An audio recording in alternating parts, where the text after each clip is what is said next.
E lip Zotin kur është në tragjedi. Po, a nuk pat sukses e harroj Zotin, bile e mohoj ke. Po da. Bile ka mohu. Tash pse e lip Zotin ti? Po da. Pse e lip Zotin? E kjo është ajo që na thot Allahu wala nabluwannakum bil khairi wa sharri fitne. Ne do ju sprovojmë edhe me të mira, edhe me të këqija për t'ju testu. E kur na sprovon Allahu me të mira, na sfankomi. As po falenderojmë Zotin. Kur na sprovon me të këqija, ku është Zoti tash? Po mirë, porti pse tha o Zot falenderoj ty. Tani del kuptimi i hadithit pejgamberit sallallahu alaihi wasallam është për të çudit punë e besimtarit.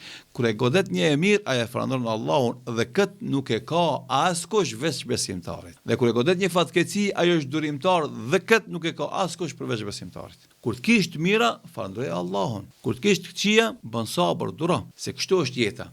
Të vjen një e mirë, pas të cilës vjen një e keqe.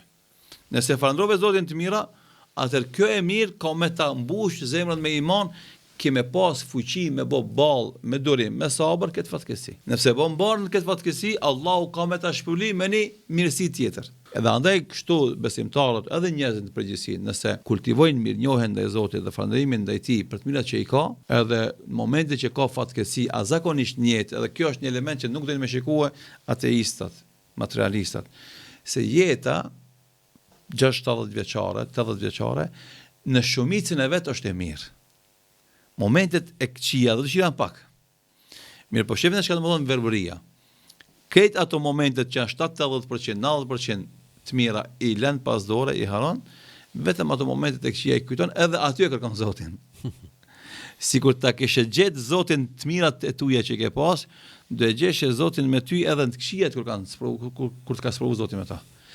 Nuk e gjetë Zotin në ato të mira që i pate që ishin 70%, 90% e jetës tonë, edhe në këto 10% momentet jetës tonë të këqija s'kemi gjetë Zotin tanë.